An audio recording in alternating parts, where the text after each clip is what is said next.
Podcast. Et bonjour les amis, j'espère que vous avez la forme aujourd'hui.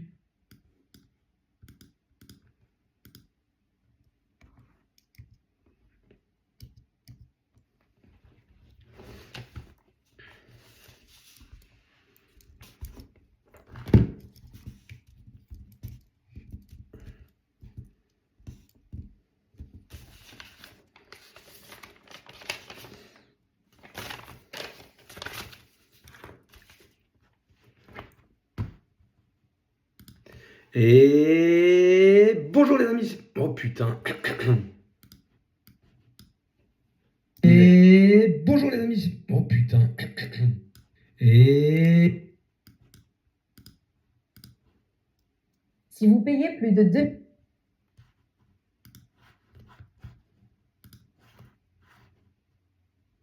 Allez, go.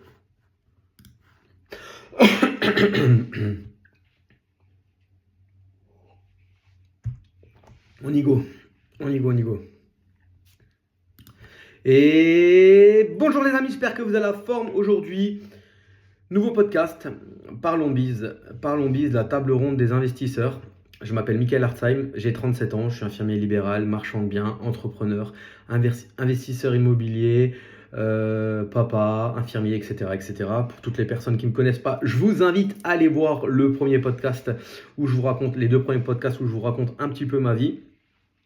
Retour sur les 13 derniers jours, parce qu'en fait, j'ai pas pu faire de podcast avant pour la simple et bonne raison que j'étais au pays de Mickey, j'étais à Disney la semaine dernière. Donc, j'avais une semaine bien chargée et donc une semaine uniquement de 3 jours. Donc, j'ai pas eu le temps de tourner le podcast la semaine dernière. J'essaie de m'y tenir à une fois par semaine. Après, quand je peux pas, tant pis. Et je vais revenir aussi sur ces 2 jours chez Mickey. C'était juste l'arnaque du siècle, en fait. Donc, j'ai prévu d'en parler. Petit retour sur le dernier podcast. Donc, je vous avais parlé que j'avais des personnes qui étaient venues. Ah oui, première parenthèse de ce podcast, j'ai la voix enrouée, j'ai la voix un peu cassée. On est lundi matin, il est 11h. Et j'ai un ami, un de mes meilleurs amis qui vit en Corse, qui est parti il y a plus de 10 ans et qui est venu pour la semaine ici, nouveau dans l'est de la France. Il habitait dans le village à côté de chez moi. Et samedi soir, on a fait la fête. On est rentré à 3h30 sous. Donc j'ai encore la voix cassée par rapport à ça. Voilà le pourquoi du comment et on y reviendra aussi dans ce podcast. Donc, revenir sur le dernier podcast, on m'a posé la question sur YouTube. Donc, pour la petite info, vous êtes sur toutes les plateformes, vous pouvez écouter ce podcast sur toutes les plateformes de podcasts qui existent et aussi sur YouTube où je me filme en fait en mode vlog et donc voilà. Vous avez les deux. Et donc sur YouTube, vous avez pu. Donc YouTube, c'est l'investisseur podcast. Sur YouTube, c'est l'investisseur boxeur. Sur Instagram, c'est l'investisseur boxeur. Sur TikTok, c'est l'investisseur boxeur. Et sur les plateformes de podcast, c'est le podcast Parlons Bise, la table ronde des investisseurs. Quand j'arriverai à me sortir les doigts du cul et arrêter de faire la procrastination, j'arriverai enfin à gérer le tournage d'un podcast, l'enregistrement d'un podcast à 2. À l'heure actuelle, je l'ai encore pas fait. Et il y a plein de choses qu'il faut que je fasse et il y a plein de choses que je remets au lendemain, comme tout le monde. Je suis un être humain. Ma journée ne fait que 24 heures et j'ai 3 enfants et j'ai 37 ans et j'ai une femme et je suis des fois fatigué et des fois je reporte. Bref, donc j'ai pas eu de nouveaux commentaires depuis le 22 avril. Alors les amis, mettez-moi un commentaire, même si c'est pour m'insulter. Mettez-moi un commentaire. Comme ça, j'ai au moins un commentaire en plus. J'en ai pas depuis le 22 avril. Donc, on est à plus de 73 notes sur Apple Podcast. Donc, ça, c'est cool. Il m'en faut 5000, les gars. Alors, bougez-vous le cul, faites-le. Sur la dernière vidéo, sur le dernier podcast sur YouTube, ça a bien plu parce que je me suis filmé un peu. Je me filme genre 2-3 minutes avant de tourner le podcast et je me filme 2-3 minutes après, même pas 2-3 minutes. Et du coup, on me voit un peu en mode à ranger, etc. Et je crois que ça plaît parce qu'il y a eu 153 vues. Donc les autres, quand je me filmais pas et que je uploadais juste le podcast sur YouTube, il y avait genre des 40 vues. Donc voilà. Donc, pour l'histoire, pour revenir, il y a 13 jours, mon dernier podcast, j'ai parlé qu'il y a des mecs qui étaient venus dans un des appartements à Metz que j'ai. Donc, c'est un immeuble de 4 lots. Il y a 4 appartements en LCD et il y a des mecs qui sont venus et qui ont probablement tourné un film porno parce que on les a vus rentrer. C'était 4 ou 3 mecs et une nana avec une caméra. Et puis après, quand on a vu l'état de l'appartement à la fin, un string complètement dégueulasse par terre, de l'urine à côté des douches, de l'urine une bouteille. Ils ont dû faire des trucs un peu en mode scato comme ça, je pense. Bref, on m'a posé la question, on m'a demandé hier encore sur Instagram si je pouvais parler des coûts, de combien ça nous a coûté. Donc clairement, ça c'est la petite valeur gratos et donc à chaque fois je fais des parallèles avec l'immobilier. Ça c'était une réservation via Booking. Booking il te bloque 300 euros de caution et même si tu as 10 000 euros de casse, tu n'auras que 300 euros en fait. Airbnb, tu leur envoies tous tes justificatifs de problèmes, de ce que tu as dû repayer et ils te remboursent en règle générale 70-80% de ce que tu as dû dépenser. Ils vont essayer de gratter, ils vont essayer de trouver oui, bah ça non, finalement ça non, mais ils arrivent quand même ils te payent quand même. Non. Bah, par exemple, si tu as 1000 euros de casse, tu peux être sûr que Airbnb va réussir à te rembourser au moins 800 euros. Si tu as 1000 euros de casse sur Booking, tu n'auras que 300 euros. Donc ils ont cassé la télé, ils ont cassé la télé, ils ont cassé le frigo et on a dû changer tous les draps et payer beaucoup plus les femmes de ménage. Mon associé est venu les aider parce qu'ils ont passé plus de temps, donc ils nous ont facturé une prestation plus grande. Donc en gros, bah voilà, faites le calcul, hein, une télé, je pense que mon associé en a racheté une, il ne m'a pas dit le prix, mais aux alentours de 200 euros, 300 euros, un petit frigo, etc. Donc on est en perte, mais ça fait partie du job, les amis. Ça fait partie du job, c'est perte et profit, comme on dit, dans le business. À un moment, tu gagnes de l'argent, tu es en bénéfice, tu as des gens extrêmement bien, et 90% du temps, c'est des gens extrêmement bien. À un moment ou à un autre, tu vas avoir un couac, et ça fait partie du jeu. Moi, je me souviens, quand j'avais acheté mon premier Airbnb en 2019, j'avais fait un stock de bouteilles d'eau, j'avais fait un stock de lessive, j'avais tout mis dans la cave, et on m'a braqué ma cave. On m'a braqué ma cave, il y a pour 50 euros à peu près de trucs alimentaires, on me l'a braqué. Et voilà, j'ai pas pleuré, hein. C'est perte et profit. On gagne de l'argent, beaucoup, grâce à la LCD, mais ça fait partie en fait du jeu. Donc si t'es pas prêt à avoir des genres de dégâts comme moi j'avais mis sur Instagram les photos, donc suivez-moi sur Instagram si vous ne me suivez pas, et ben fais pas d'Airbnb en fait. Clairement, fais pas d'Airbnb, ça sert à rien. Tu vas te prendre la tête et tu vas te sentir mal parce que ça va t'arriver. Ça va t'arriver à un moment ou un autre. Alors moi, les mecs sur Airbnb, sur Instagram me disent tous, putain, mais c'est des cassos chez toi, putain. Et mec, j'en ai 4 à Metz, 2 à Strasbourg, 1 à Sarrebourg. Donc automatiquement, c'est proportionnel, tu vois. Donc c'est comme le mec qui a 100 appartements. Au bout d'un moment, il va avoir un locataire qui va pas payer correctement. Et oui, par rapport à celui qui en a que un. Donc voilà, j'essaie toujours de leur répondre et de leur dire, écoutez les gars, c'est pas, t'inquiète, il n'y a pas de stress par rapport à ça. Donc voilà, on est à perte, on aura peut-être, je sais pas moi, il faudrait que je demande à mon associé, mais ça c'est mon associé qui gère, moi je lui fais confiance, je sais que c'est géré d'une main de maître, donc je m'en fous en fait, hein. Je vois ce qu'il y a sur le compte en banque, j'ai un autre associé, on est 4 associés sur cet immeuble, qui nous fait un tableau de bord tous les débuts du mois et qui nous dit à peu près combien on a gagné. On est en évolution constante, positivement, donc moi je me prends pas plus la tête par rapport à ça, c'est quelque chose qui est très rentable et on songe même à le vendre. Donc ceux qui s'intéressent, c'est un immeuble 4 lots, full Airbnb, full délégation. Voilà, on a une boîte de ménage, on a les annonces qui sont faites, tout est envoyé ensemble, tout cool. Ça fait maintenant 2 ans que c'est loué et l'argent d'aujourd'hui vaut plus cher que l'argent de demain, donc on teste, on va le mettre en vente. Voilà, on va voir, on va pas le brader. Et si on a une belle offre, eh ben on vendra. Et quoi qu'il arrive, c'est l'avantage de la LCD, c'est ce que je dis toujours, soit tu gagnes, soit tu gagnes. Parce que soit tu loues et t'encaisses, si tu vends bien cher, tu encaisses aussi. Et voilà, c'est pas comme si tu étais en location longue durée où il fallait que tu sortes le locataire et que tu avais un bien vide. Pendant ce temps, non, là, il n'est pas vide. Pendant ce temps, tu le loues. Donc, moi, j'ai loué le dernier appartement que j'ai vendu. Je vous en ai parlé aussi c'est le premier podcast, comment faire x3 sur un investissement. Et ben moi, j'ai loué jusqu'au vendredi. Le locataire est sorti à 11h et j'ai signé l'acte de vente à 14h. Donc ça, c'est cool. Ça, c'est cool. Donc voilà pour le retour de cette question-là. J'avais une autre. Je voulais vous parler d'une autre chose. Mon dernier podcast, j'ai parlé aussi de la restructuration et de ma vision du marchand de biens. Donc à l'heure actuelle, pour toutes les personnes qui arrivent, qui ne me connaissent pas encore, je suis investisseur immobilier. J'ai environ, entre les achats, les reventes, les arbitrages, etc., une vingtaine de lots en locatif, beaucoup en LCD, vous avez pu comprendre.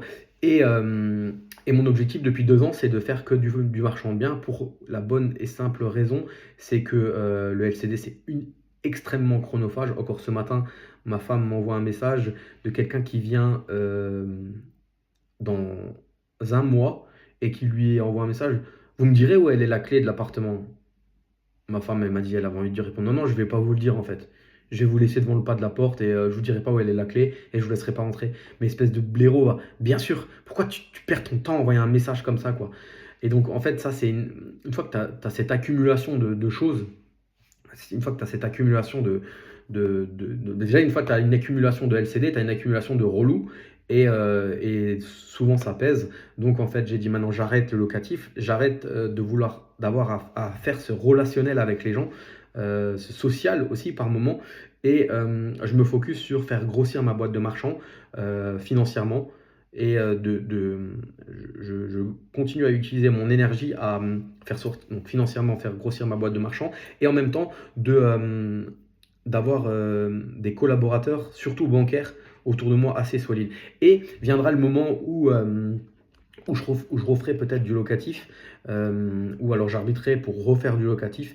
Mais voilà, donc à l'heure actuelle, voilà, le locatif, c'est plus d'actualité. Et du coup, qu'est-ce qu'on a fait? Là, on est sur... en fait, là, en marchand, on peut te dire que tu peux réussir sans argent. Je dirais oui et non.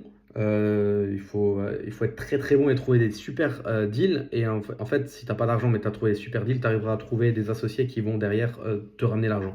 Moi, je pense quand même que pour enchaîner et pour en faire plusieurs, il faut quand même avoir de l'argent. Donc là, on arrive à un point.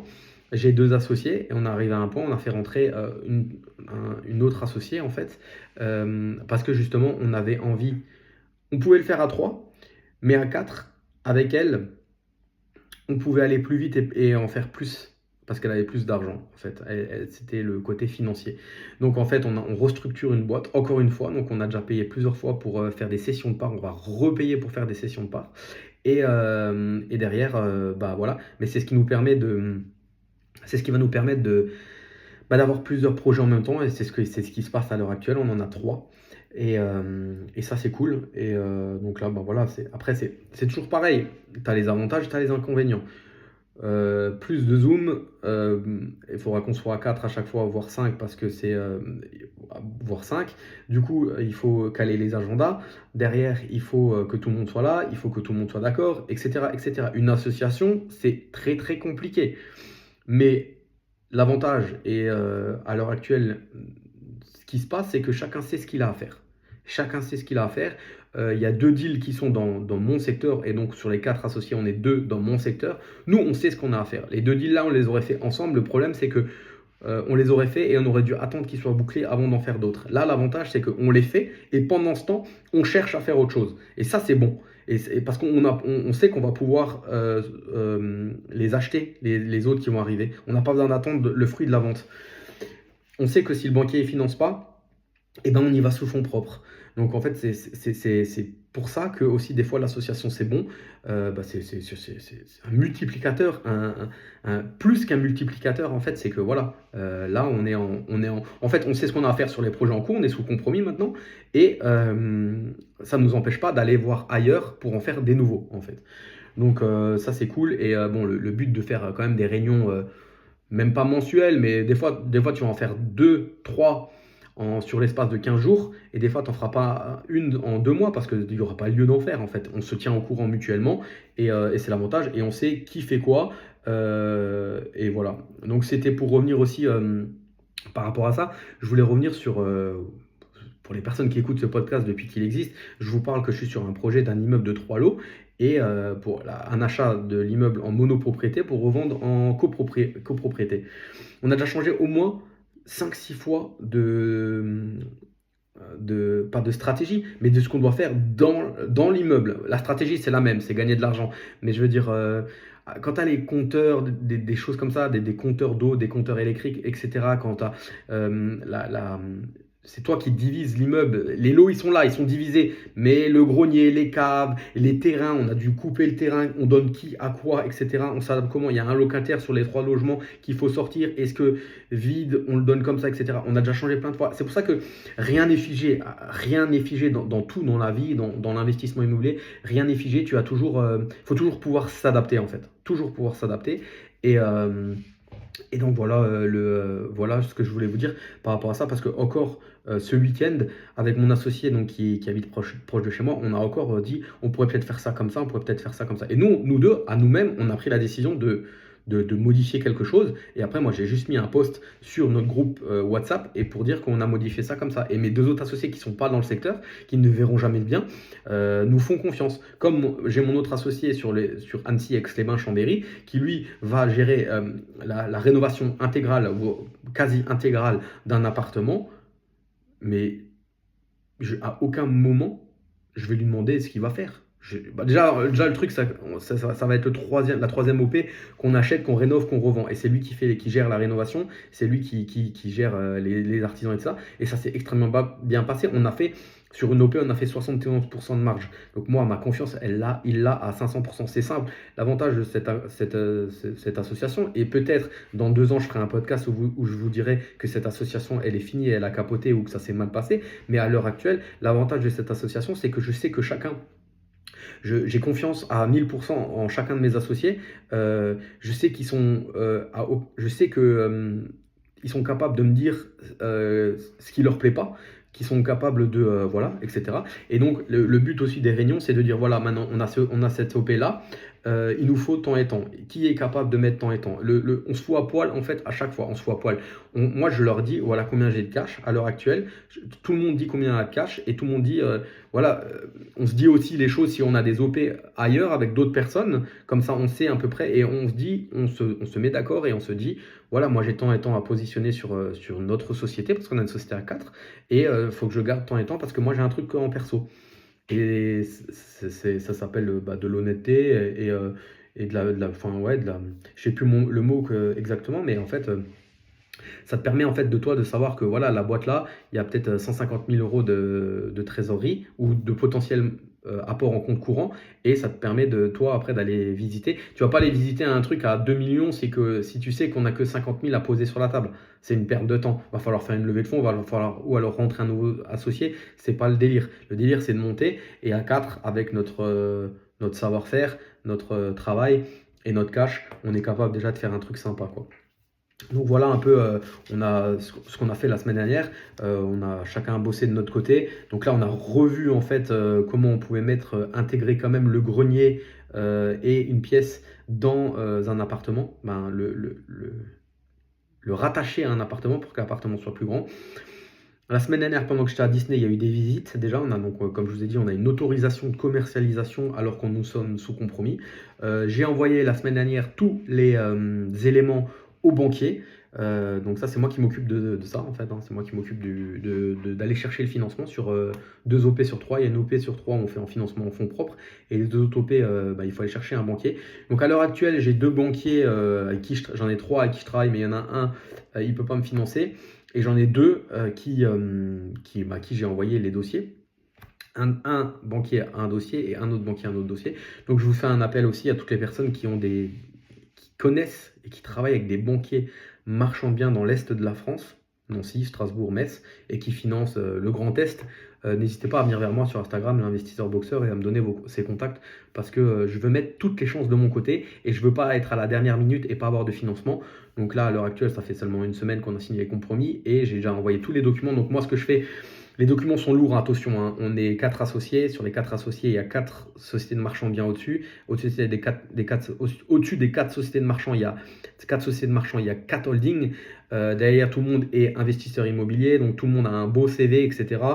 Donc le banquier, quand il reçoit le 8 transfert, déjà, il faut qu'il puisse décortiquer tout. L'avantage, c'est qu'on a fait une belle présentation, on a mis un bel organigramme, donc avec l'organigramme, ça cause déjà. Et voilà, donc moi je leur ai envoyé tout ça, pour un mercredi et pour l'autre samedi. Donc je vais les laisser digérer et je vais les relancer cette semaine pour faire un rendez-vous physique et leur proposer ça. Et en parallèle de ça, du coup, l'immeuble de 3 lots, et ben, on commence la commercialisation parce que si moi j'ai déjà une offre ou un compromis ou même je suis sous compromis, ça va extrêmement, extrêmement bien aider pour le financement. Donc voilà. Bon. Là, j'ai aussi un retour d'un ancien associé, il a des taux à 5, hein, et c'est sur quoi au niveau de l'actualité, c'est sur quoi il table à la fin de l'année, un taux à 5. C'est un taux à 5 en marchand. Mais bon, voilà, hein, c'est comme ça, hein, les amis. Donc, plus vite, c'est ce que je dis, moi, c'est ce que je leur ai dit. J'ai dit, faut qu'on vende vite, quitte à vendre un peu moins cher. Mais si on peut ne pas avoir le bien sur le dos pendant longtemps, c'est préférable, là. Donc voilà, c'est cool. C'est cool. À l'heure actuelle, ça suit son cours.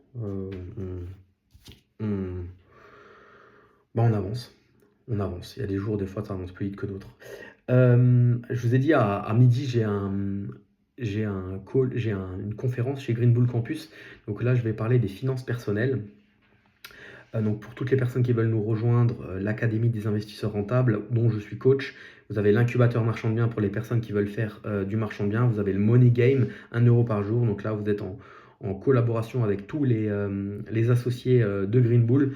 N'hésitez pas, je vous mets les liens en dessous de cette vidéo et de ce podcast. Là, j'ai préparé ce matin et ça fait déjà 2-3 jours que je prépare cette conf. Je suis content et je réalise en la préparant que je suis pas non plus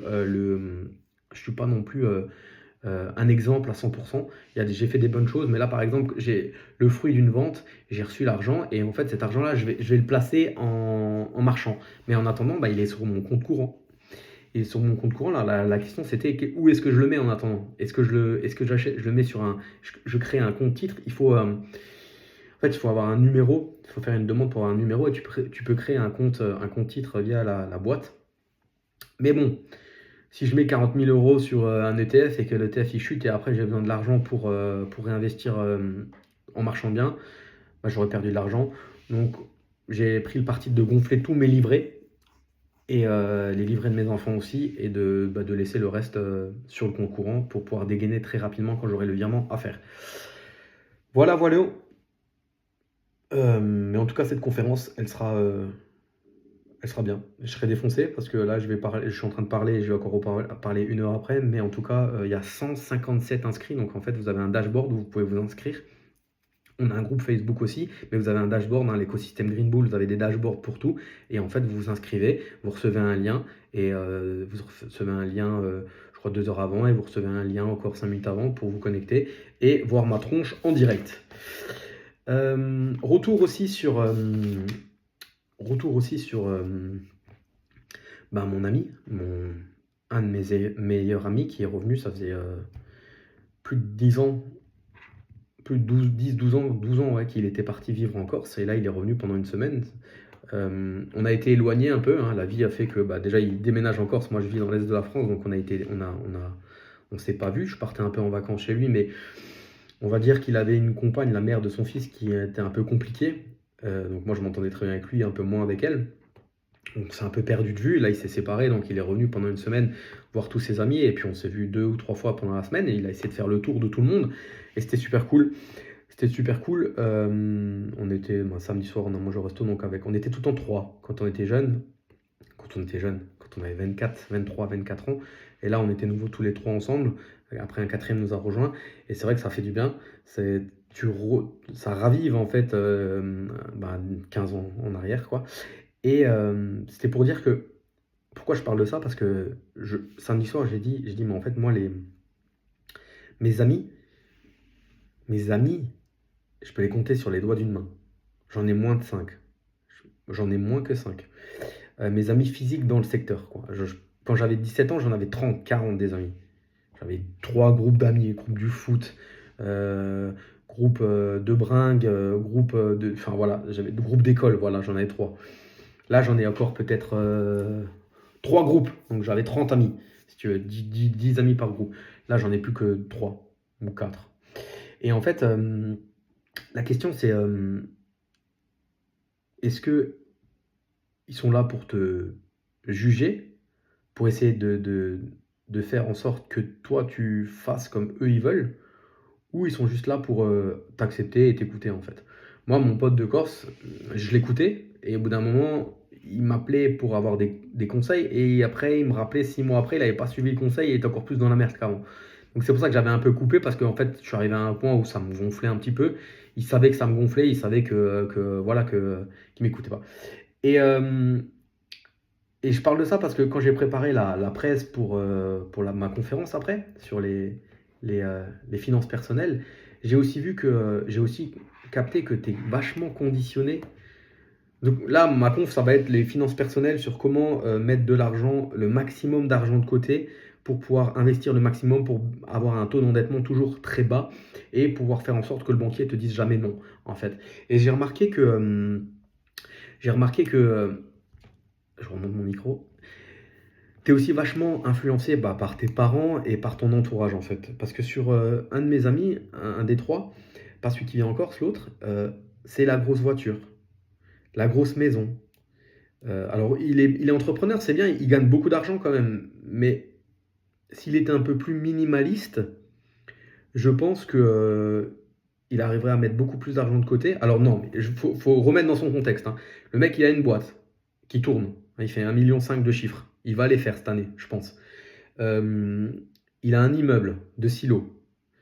Bon, il a 37 ans, mais je trouve que c'est déjà pas mal. Il y en a, ils ont pas ça à 60. Donc, faut juste remettre dans le contexte. Par contre, c'est tout le temps la grosse voiture et c'est la grosse maison. Donc, il a énormément de charges quand même. Énormément de charges. Et je pense que s'il avait gardé donc il a des actifs, mais il a aussi énormément de passifs en fait. C'est pour ça qu'en faisant cette conf, j'ai pensé à lui. C'est que s'il avait ces actifs-là, mais un peu moins de passifs, un peu moins bling bling, on va dire, et ben il pourrait un peu travailler moins parce qu'il fait quand même plus de 12 heures par jour et il a un garçon de 4 ans qui voit pas énormément quoi, hein. Il m'a dit une demi-heure par jour. Un peu le matin, une demi-heure le soir, non, 1 heure le matin et une demi-heure le soir. Donc je pense que c'est pareil quoi, hein. Et donc en fait c'est pour dire que si je squattais tous les jours avec lui, en fait par mimétisme, je commencerais à avoir un peu les mêmes comportements que lui. Et c'est aussi peut-être pour ça que c'est peut-être pour ça aussi que mes amis, je peux le compter sur les doigts d'une main. C'est que je me suis aussi, pas refermé, mais je me suis aussi plus rapproché des personnes à qui je voulais ressembler ou des personnes voilà, qui réussissent. Et physiquement, dans mon secteur, il n'y en a pas beaucoup. Donc en fait, j'ai coupé les ponts avec les autres parce qu'en fait, ils vivent de la même manière qu'ils vivaient il y a 25 ans encore, hein. Le vendredi soir, ils commencent à 16 h à boire l'apéro jusqu'au dimanche soir. Et je me suis plus rapproché d'amis, entre guillemets, virtuels. Donc je pense à Isis, à Philippe, à Nico et d'autres amis encore marchand bien. Donc on ne se voit pas physiquement, on va peut-être se voir 1 ou 2 fois dans l'année, mais en tout cas, on discute via les réseaux pratiquement tous les jours. Là maintenant, je peux dire que mes 2 associés aussi, hein, celui de Annecy, Clément et Antoine, euh, deviennent des amis. Automatiquement, quand tu communiques toute la journée ensemble, tu communiques presque plus que ta compagne ou ton compagnon. Et que Antoine, il est préparateur physique, il a joué au foot, donc en plus on peut parler de ça, etc. Et automatiquement tu crées des liens en fait. Donc l'association peut aussi entraîner de l'amitié. Une amitié ne va pas forcément entraîner une bonne association, mais une bonne association, des fois, peut entraîner une bonne amitié. Une amitié, tout court, quoi. Donc voilà ce que je voulais dire par rapport à ça. Choisissez bien les personnes à qui vous êtes. Ou du moins, essayez de faire la part des choses entre ce que vous voulez et ce que votre entourage veut, parce que des fois, ils ne comprennent pas tout et ils ne sont pas forcément de bons conseils. Et maintenant, on va parler de Disney, les amis. Walt Disney, Disneyland Paris. J'y suis allé parce qu'en fait, on était allé avec l'aîné Timéo. On y était allé il y a plus de 7 ans. On était allé hors période scolaire. Il n'y avait pas beaucoup de monde. On avait pris une chambre d'hôtel. On était resté 2 jours. C'était cool. Un hôtel dans le parc avec une piscine à côté du parc. Donc on a dit on va reproduire la même chose avec le deuxième, Louis, qui a 7 ans. On a demandé à Timéo, qui a maintenant 14 ans, s'il voulait venir. Ça ne l'intéresse plus. Normal. Et il a eu raison de ne pas venir. Et on l'a fait. Alors, avant toute chose, parce que je vois bien les gens dire que c'est faux ce que je raconte, moi j'ai un point de comparaison. J'habite dans l'est de la France et j'habite à 1h30 de route de Europa Park. Europa Park, c'est en Allemagne, à Rust, et c'est des Allemands. Et c'est un parc d'attractions où j'y vais minimum une fois par an depuis que je suis tout petit. Donc j'ai un point de comparaison par rapport à Europa Park, et donc c'est pour ça que je ne suis peut-être pas objectif, ou alors si, je pense que je suis objectif, c'est juste que j'ai un point de comparaison. Donc à chaque fois que moi je vais quelque part, que ce soit au resto, au cinéma, début des vacances là, de Pâques, j'étais aussi dans un Kiddie Play, là c'est un truc pour les gosses, pour les jeux, tu as des trampolines, des trucs comme ça. J'observe, je regarde combien je paye l'entrée, j'observe combien il y a de salariés, j'observe comment ils bossent les salariés, j'observe si c'est propre, j'observe tout en fait. Et ça, je pense que c'est, vu que j'avais 2 magasins avec des salariés, hein, au plus haut on était à 7 salariés, je pense que ça c'est resté en moi. Et j'essaye d'analyser le business d'un œil extérieur et de savoir si c'est rentable.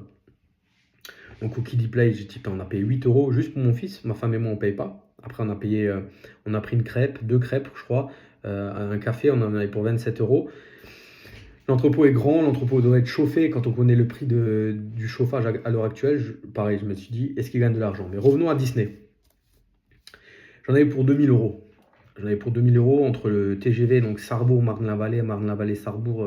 J'en avais pour 350 euros, sachant qu'ils étaient en retard au retour. Les billets pour pour Disneyland et pour le Avenger, plus encore la nuit d'hôtel dans le nouvel hôtel Avenger à 650 euros la nuit. Et je vous dis, les amis, clairement, que j'ai l'impression d'avoir été enculé, mais en beauté. Je l'avais là, quoi. Je l'avais au niveau de la gorge, parce que ça les vaut pas. Mais ça ne les vaut pas du tout, du tout, du tout, du tout. On est arrivé jeudi matin à 10h. On a dû payer 27 euros pour qu'on prenne mes bagages et on les ramène à l'hôtel. Soit. Donc on n'avait pas besoin de les porter pendant tout le séjour, ça c'était cool. Ensuite on est arrivé à l'intérieur du parc Noir de Monde. Donc mon fils est fan de Star Wars, donc on allait faire l'attraction avec des lunettes 3D où tu es dans un truc, bref. On a attendu 1 heure, après on a attendu presque 45 minutes pour faire une photo avec Dark Vador. Et puis après on a zoné dans le parc toute la journée, on n'a pas fait d'attraction, juste l'après-midi, une petite attraction pourrie, on a attendu 1 heure pour un truc mais à chier. Et voilà, à 15h, on était à l'hôtel parce que moi je commençais à avoir mal au genou. Que pour la petite histoire, pour les personnes qui ne me suivent pas, je me suis fait opérer des ligaments croisés, donc ça faisait 5 semaines. Donc, marcher, s'arrêter, j'avais commencé à avoir mal. On est allé à l'hôtel, au super hôtel Marvel qui a moins de 2 ans. 600 balles la nuit, il y a de la poussière. Tu vas à la piscine, ça ressemble à une piscine municipale, il y a de la rouille sur certains trucs. Moi je regarde ça. Ayant des locations courte durée, ayant déjà un business, je regarde tous ces détails. Le soir, le resto, buffet à volonté, c'était bon, mais c'était bruyant de fou. Le lendemain, petit-déj, et on est reparti. Alors, on avait la chance d'être 1 heure avant dans le Disney, donc on a pu faire un peu plus d'attractions. Et ils voulaient absolument faire l'attraction Spider-Man dans le parc Marvel. Donc, il y avait 110 minutes d'attente. Donc on a payé de nouveau une fois 25 euros pour avoir la chance de passer de 110 minutes à 35 minutes, pour au final rester 5 minutes assis et pouvoir, avec des lunettes 3D, pouvoir avoir face à un écran à faire la simulation de Spider-Man avec la toile d'araignée qui sort de sa main en fait. Donc comment dire, juste pourri quoi, en fait, juste nul à chier. Et alors par contre, mon fils, les 2 jours là, il retient que du positif, donc c'était le but, hein. C'était clairement le but. Il a la photo, on a attendu, ah oui, on a aussi attendu 1h20 pour faire une photo avec Mickey. Génial, hein. Et donc, voilà, c'était le... Comment dire? L'objectif a été atteint. L'objectif a été atteint, mais l'objectif a été atteint très chèrement payé. Et ma fille qui a 1 an, si dans 5 ans, 6 ans, elle n'est pas fan des princesses, et parce que peut-être ce sera princesse, peut-être ce sera aussi Dark Vador, je sais pas. Mais je préfère prendre ces 2000 € là et l'emmener alors déjà dans un endroit où il fait chaud et aller visiter avec elle et prendre du temps pendant une semaine parce que 2000 € à la limite à 3, on peut faire un truc sympa. Et autre chose aussi, donc j'ai mis des stories, j'ai mis un peu sur Instagram que j'étais un peu déçu et donc beaucoup de personnes sont venues me voir pour me dire que ben, Disney perd de l'argent depuis plus de 10 ans et je comprends pourquoi. Alors, ça aussi, petite parenthèse, extrêmement propre. C'était blindé. Alors c'était blindé pourquoi on a sorti le jeune de l'école en pensant il y allait avoir personne. C'était les vacances scolaires belges. Donc il y avait énormément de Belges. Après il y avait toutes les nationalités, mais il y avait beaucoup de Belges. Donc c'était vraiment noir de monde. Il fallait vraiment slalomer entre les gens, c'était énorme. Mais malgré ça, le parc était très très très très très propre. J'ai pas vu une personne qui n'était pas gentille ou avenante avec nous. Je pense que tout le monde nous a demandé si on passe un bon moment. Tout le monde, à l'hôtel, partout, tout le monde avait le sourire, tout le monde, tu voyais que tout le monde aimait, en tout cas, on avait l'impression qu'ils aimaient être là où ils sont. Par contre, c'est normal les amis, je vous le dis, moi je vous le dis que c'est normal qu'ils aiment être là où ils sont. Parce qu'ils étaient à 5 pour faire le taf de 1. Et c'est pour ça que Disney perd de l'argent. Moi je te mets ma main à couper. Je voyais des trucs, je vais argumenter quand même. Quand tu descends les escaliers avant de rentrer dans une attraction, tu as les gens qui te demandent: vous êtes combien? 2, 3, venez, placez-vous là. Ça. Une personne suffit. Il y en avait, des fois, ils étaient 5. Ils étaient 5. Là, on avait fait le train là dans de la mine, là, je sais pas trop quoi. Ils étaient 5. Il y en avait juste un qui venait nous demander combien. On l'a fait 3 fois d'affilée parce qu'on l'a fait entre 8h30 et 9h30, donc on était là. Il y en avait un qui venait nous placer. Et il y avait 4 autres qui étaient en train de discuter. Et il y en avait 2 autres qui étaient dans le sas là, pour appuyer sur les boutons, quoi. Et ça, tu vois, si je compare avec Europa Park, c'est les Allemands, vous les aimez pas, mais en tout cas, ce qui est sûr, et ce que moi j'apprends d'eux, et ce que je trouve qui est correct, c'est que les gens ils sont carrés, quoi. S'il y a qu'un seul salarié pour faire ce boulot-là, il n'y a pas besoin d'en avoir 5, en fait. Et ça, c'est le problème de la France, c'est le problème des fonctionnaires, c'est le problème de la SNCF, voilà, ils sont 1 à travailler et 9 à regarder. Et là, il y en avait un qui travaillait, il y en avait 4 autres qui regardaient. Et quand tu sais à combien coûte, et moi je le sais, le prix d'un salaire à 1500 €, eh ben cherche pas. Cherche pas. Des fois, je marchais, je voyais les mecs, tu sais, t'as des mecs qui ramassent les mégots et tout ça, un boulot de merde, hein, tu vois, je veux dire, grand respect à eux. Mais en fait, tu les voyais, ils étaient à 2, et ils se baladaient dans le parc, et ils discutaient, et de temps en temps, ils enlevaient un petit mégot par terre, tu vois. Mais pourquoi tu as besoin d'être à 2? Le mégot, il est tout seul. Tu mets une seule personne. Là, ce qu'il fallait, c'était un cadre qui les suive derrière et qui leur dise: non, mais attends, toi, tu vas à droite, toi, tu vas à gauche et vous allez nettoyer, mais en fait, vous baladez pas. Et je les ai suivis comme ça pendant au moins 10 minutes. Et en fait, ils discutaient. Et pendant 10 minutes, je crois qu'ils ont ramassé 3 mégots. Donc, en fait, ils sont pas rentables. Il y a pas de rendement en fait. Quand tu as une personne qui te place et que tu en as 4 autres qui parlent, tu les payes pour rien foutre. Et en fait, moi, ce que je dois ressortir de ça, c'est qu'il y a énormément de gens qui sont payés à rien foutre. On était à la piscine de l'hôtel Marvel, il y avait 3 maîtres nageurs, 4 maîtres nageurs pour 2 piscines, parce qu'il y avait la piscine extérieure, une piscine intérieure. Du coup, la piscine extérieure était personne n'y allait parce qu'il pleuvait, il faisait froid. Donc ils étaient 4 à surveiller une piscine intérieure. Je sais pas si moi je sais que quand je vais à la piscine municipale, il y a un maître nageur par piscine, il y a 3 piscines, donc il y a 3 maîtres nageurs et ils sont pas à 4 autour d'une piscine, quoi. Donc là, ils étaient à 4 autour d'une piscine. Donc moi je trouve que je dois ressortir de ça. Alors après, grâce à ça, bah, t'as un Disney qui est extrêmement propre. T'as des mecs qui sont extrêmement gentils avec toi. Ça aussi, j'ai relevé. T'attendais 3 quarts d'heure, 1 heure pour faire une photo. Il y avait Peter Pan, il y avait Captain Crochet, il y avait Winnie l'ourson, en fait. Et toi, t'as des endroits comme ça, des pans. Et toi, tu te poses là et tu fais la queue pour aller faire la photo avec eux. Et Winnie l'ourson, bah, il a un garde du corps à côté de lui, quoi. C'est pas un garde du corps, hein, une garde du corps. Il y a une femme, un homme, etc. Et en fait, ben, Winnie l'ourson, tu payes Winnie l'ourson, mais tu payes encore quelqu'un à côté, quoi. Et bah tout ça, ça coûte de l'argent. Tout ça, ça coûte de l'argent. Et je comprends pourquoi Disney perd de l'argent. Alors après, au point positif, marketingment parlant, ils sont extrêmement bons. Ils sont extrêmement bons. Moi, j'ai dit à ma femme, j'ai dit, c'est pas Disneyland, c'est pas le parc Disneyland, c'est le centre commercial Disneyland parce que ils ont, je pense, 3 fois plus de magasins que d'attractions. C'est simple, hein, moi, depuis que je suis tout petit, l'attraction phare, c'était le Space Mountain. Et en fait, il n'y en a plus depuis. Les attractions fortes, alors ils ont ouvert deux autres. Ils ont ouvert deux autres, Disney Studios et Disney Marvel. Mais en fait, ils investissent pas en fait dans Disneyland Paris au niveau des attractions. C'est des vieilles attractions pourries, c'est nul. Et c'est là où je dis, quand je compare avec Europa Park, tu y vas tous les ans et tous les ans, tu as une nouvelle attraction. Tous les ans, tu as une nouvelle attraction. C'est aussi propre. Tu vois pas, par contre, 50 salariés agglutinés à un endroit.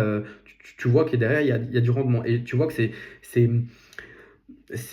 voilà, c'est le patron, c'est un businessman, c'était le grand-père, le père, maintenant c'est les fils. Et derrière, ils ont besoin de rentrer d'argent parce qu'ils ont besoin de faire du bénéfice et ils ont besoin de réinvestir l'argent. Et voilà. Et c'est pour ça que Europa Park, c'est génial. Il n'y a pas de. Tu payes encore pour faire. Tu vois, t'as l'impression. Disney, t'as l'impression qu'ils sont juste là en fait pour que tu sortes la CB. C'est vraiment ce que j'ai ressenti. T'as tout le temps l'impression que tout est fait pour que tu payes. Tu payes, tu payes, tu payes, tu payes, tu payes, tu payes. Et moi, ça ne me dérange pas de payer si j'ai un retour sur investissement d'une super attraction ou quoi que ce soit. Mon fils, à 8 ans, il était content, mais il retient pas qu'on a attendu 1 heure et demie pour faire un câlin à Mickey. Il retient juste qu'il a fait un câlin à Mickey. Mais en tout cas, à l'heure actuelle, si ma fille veut pas y aller, plus jamais de ma vie, je mettrai un orteil à Disneyland Paris, parce que je trouve ça nul. Voilà, voilà, je trouve ça vraiment nul. Et moi, je préfère leur mettre 2 000 € et aller 3 fois à Europa Park. Ils ont un parc aquatique à côté, tu passes un super moment. Et donc voilà, je voulais. C'était trop long de le faire en story, mais pour moi, là, le résumé, c'est payer, attendre, attendre, payer, payer, attendre, attendre, payer. 40 minutes déjà qu'on est ensemble, les amis, un peu moins. Je voulais aussi revenir sur ce week-end. Mon fils joue au foot et il y avait tout un plateau avec tous les enfants et dont un couple, une maman qui a son fils qui a l'âge du mien et qui investit aussi dans l'immobilier, qui sait que moi j'investis, et en fait qui m'a demandé un peu un contact de mon comptable parce que je lui demande pourquoi. Elle me dit on a 4 lots, ouais 4 lots, et on se fait défoncer par les impôts. Donc elle voulait des conseils. Moi j'ai tendance à dire aussi que les comptables ne sont pas là pour vous conseiller, les amis. Rejoignez-nous, l'Académie des investisseurs rentables, vous aurez de quoi, vous saurez exactement quand vous achetez un bien, dans quel véhicule fiscal vous allez le mettre. Après, ça peut évoluer avec le temps et ça c'est normal et c'est même obligé que ça va évoluer parce que vous évoluez. Mais un comptable est là pour vous faire votre bilan. Il peut avoir un peu des notions parce qu'il a beaucoup de clients et il voit un peu ce qui se fait et il va pouvoir vous orienter. Mais vous êtes votre premier conseiller. Donc formez-vous. Si on vous le dit, c'est pas pour rien. C'est pas pour vous gratter un peu d'argent. C'est parce qu'il faut vraiment se former. Et parce qu'au moins, vous ne serez pas là. Ah mince, ça fait 3 ans. Ah mince, putain, je vais payer 2000 balles d'impôts par mois. Parce que je suis au régime foncier et que j'ai pas anticipé et que j'avais pas de travaux cette année. Cette année, c'est mort. C'est trop tard. Donc à toi d'après d'adapter. Donc en fait, j'ai un peu gratté. Elle a un appartement qui est payé qu'elle a depuis 14 ans, qui est payé. Elle a un autre appartement qu'elle a depuis 6 ans. Elle a son ancienne RP. Mais alors ça j'avais vu passer le truc. Elle avait mis sur Facebook une super belle maison. Une super belle maison qu'elle loue 1600 ou 1700 euros. Alors tu m'étonnes que tu te fais défoncer par les impôts. Toi, tu travailles à la SNCF, ton mec il travaille à la SNCF. À mon avis, à vous deux, vous faites entre 4 et 5 000 par mois. Derrière, vous louez votre ancienne RP, vous n'avez rien à déduire parce que vous viviez dedans. Donc, vous avez zéro travaux et vous louez ça, je crois, 1600 ou 1700 euros. Vous avez encore un crédit dessus. C'est normal que tu te fasses défoncer. C'est normal. Donc, et un viager. Et donc, l'appartement payé qu'elle a depuis 14 ans paye le viager. Donc si c'est clair et net, je pense qu'il n'y a pas de cash flow.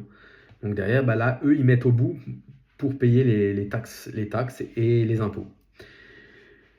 Donc elle me dit ouais mais une SCI. Mais je dis ouais mais une SCI, mais tu vas faire quoi? J'ai dit ça c'est une fausse bonne idée. Et dans le groupe, souvent on me pose cette question. Ouais, revendre à sa SCI. Mais alors déjà, ton appart que tu as depuis 14 ans, tu vas le vendre à la SCI.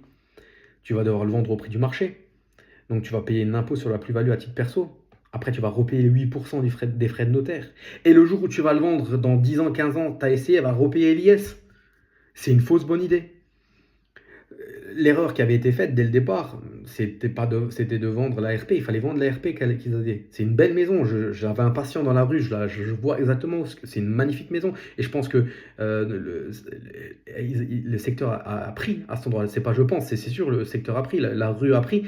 Et donc ils auraient dû prendre le cash et après réinvestir. Donc là, moi je lui ai dit, j'ai dit vends quelque chose. Pour moi, l'appartement qu'ils détiennent depuis 14 ans, ça fait quand même 14 ans qu'ils l'ont, donc ils peuvent déjà, ils sont déjà un petit peu, ils sont sur l'impôt des particuliers, donc ils vont pas non plus se faire défoncer comme moi, moins de 5 ans, s'ils vendent cet appartement-là, mais ils veulent pas. Donc, créer la SCI, revendre son patrimoine à la SCI, il y a quand même 4 lots, dont je pense qu'on parle presque d'un patrimoine à plus de 500 000 euros, il faut repayer 8%. Donc là, j'ai dit non. Alors, elle a compris tout seule parce qu'elle m'a dit, bah en fait, ce qu'il faut qu'on fasse, c'est retrouver des travaux. Moi, je dis, bah ouais, ça s'appelle la course au déficit foncier, hein, la course aux travaux. À partir du moment où tu en as conscience, moi j'en ai conscience, j'ai que 2 lots au régime foncier. Et j'ai un déficit foncier reportable encore de 50 000 euros. Je sais que je suis encore tranquille encore 2 ans et demi, 3 ans. Donc, à partir du moment où tu le sais, ben, dans 1 an et demi, 2 ans et demi, tu commences à chercher de nouveau, soit pour refaire du déficit foncier, soit tu arbitres. Et en fait, on n'est pas habitué à arbitrer. Et on est même mal vu quand on est arbitre. Petit clin d'œil à ma collègue Isis. Limite, c'est mal, tu sais, de faire des achats-reventes de ta résidence principale quand tu as des enfants et tout ça, quoi. Mais c'est vous qui êtes mal, en fait. C'est vous qui comprenez pas que c'est encore une niche fiscale française, et il n'y en a pas beaucoup, que l'achat-revente de résidence principale, 3-4 fois dans sa vie, avec une exonération d'impôt sur la plus-value. Enfin, limite, on devrait tous le faire, quoi. Et limite, on est con de pas le faire, mais on s'attache à du matériel, on s'attache à quelque chose de trop grand, et on s'attache aussi et c'est ce que j'ai noté là pour ma conf dans 15 minutes, il faut que je me brouille, c'est qu'on veut paraître riche et on ne l'est pas, en fait. On veut paraître riche et on ne l'est pas, en fait. C'est ce que j'ai dit encore à ma coiffeuse la dernière fois. J'ai dit, moi, je roule en berlingot depuis 10 ans. Et j'ai racheté un berlingot il y a 1 an. Et c'est un berlingot que j'ai acheté, il a 140 000 km. Et l'autre, il en a 270 000. L'autre, je l'ai gardé pour le chantier. Et donc, quand on me croise dans un berlingot, on doit se dire, mais celui-là, il a pas de sous. Mais je m'en branle, tu vois. Je préfère, si je suis au feu rouge avec un mec qui a une Golf ou même un Q5, je suis sûr que j'échangerai pas mon patrimoine avec lui, quoi. Et donc, je sais plus pourquoi je parlais de ça, en fait. Pourquoi je suis venu à ça. Mais en tout cas, c'est pour dire que voilà, il faut pas paraître riche, mais l'être. Et donc, bref, pour revenir à cette personne, ils auraient dû vendre leur RP et prendre l'argent de cette RP et réacheter. Donc, avoir de nouveau des nouvelles charges, d'avoir de nouveau du déficit foncier sur autre chose. Maintenant, c'est plus leur RP, hein. Maintenant, s'ils la vendent, c'est chocolat. Comme on dit, c'est chocolat. Donc voilà, j'ai dit ce que j'avais à dire, comme dirait Forrest Gump. C'est tout ce que j'ai à dire sur ce sujet. Mon activité d'infirmier va recommencer de nouveau bientôt, hein. Je vais probablement reprendre, arrêter d'être en arrêt maladie, hein. Ça fait 5 semaines. Moi, j'ai encore du mal un peu à plier le genou. Mais bon, je vais voir le chien la semaine prochaine, il va sûrement me dire qu'il faut retravailler. Parce que lui, les arrêts maladie, il n'aime pas trop ça. Donc bon, voilà, ça me mettra de nouveau dans le moule, ça me fera de nouveau me lever tôt le matin parce que j'ai pris un sale rythme. Et voilà. Pour toutes les personnes qui veulent nous rejoindre, l'Académie des investisseurs rentables, avec Philippe, Isis, Nico et moi, Yann Darwin, l'incubateur marchand de biens, pour toutes les personnes qui veulent passer au next level et faire du marchand. Vous avez le Money Game, je vous mets tous les liens dans la description. Je remercie encore toutes les personnes qui mettent un commentaire, qui mettent 5 étoiles. Mettez-moi 5 étoiles s'il vous plaît, que je puisse un peu monter encore. On est à plus de 5000 écoutes depuis le début du podcast. On est en moyenne à 300 écoutes, ça serait bien d'en avoir plus. C'est bien et c'est pas bien.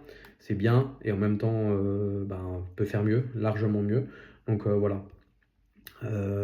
Voilà, j'essayerai de faire de nouveau. Maintenant, là, cette semaine, c'est nouveau férié. C'est nouveau férié, putain. Eh oui, jeudi, c'est férié. Et ils font le pont. Donc, moi, je suis seul à la maison lundi, mardi, en fait, c'est tout. Et après, mercredi, jeudi, vendredi, samedi, dimanche, j'ai nouveau 3 enfants à la maison. Donc, comment dire, tourner un podcast avec 3 enfants à la maison, c'est juste impossible en fait. Et je veux pas dire à ma femme qu'elle parte pour que je puisse tourner le podcast. Donc voilà les amis, je vous souhaite une bonne journée, une bonne semaine. On se voit au prochain podcast. Passez en visite. Ceux qui veulent me rejoindre, n'hésitez pas. Partagez aussi en story le podcast. Ça me permettra de monter encore dans les audiences. Et je vous dis à plus. Ciao, ciao. Boum, boum, boum, boum. Boum, boum. Boum, boum, boum. Putain. Dans 12 minutes, les amis. Dans 12 minutes, je pars pour... 40 minutes déjà qu'on est ensemble, les amis, un peu moins. Ah putain. Je voulais aussi revenir sur ce week-end. Mon fils joue au foot et il y avait tout un plateau avec tous les enfants et dont un couple, une maman qui a son fils qui a l'âge du mien et qui investit aussi dans l'immobilier, qui sait que moi j'investis. Et en fait, Bon, allez les amis, on balance ça sur Spotify, Apple Podcast, etc., etc. On va mettre ça après cet après-midi.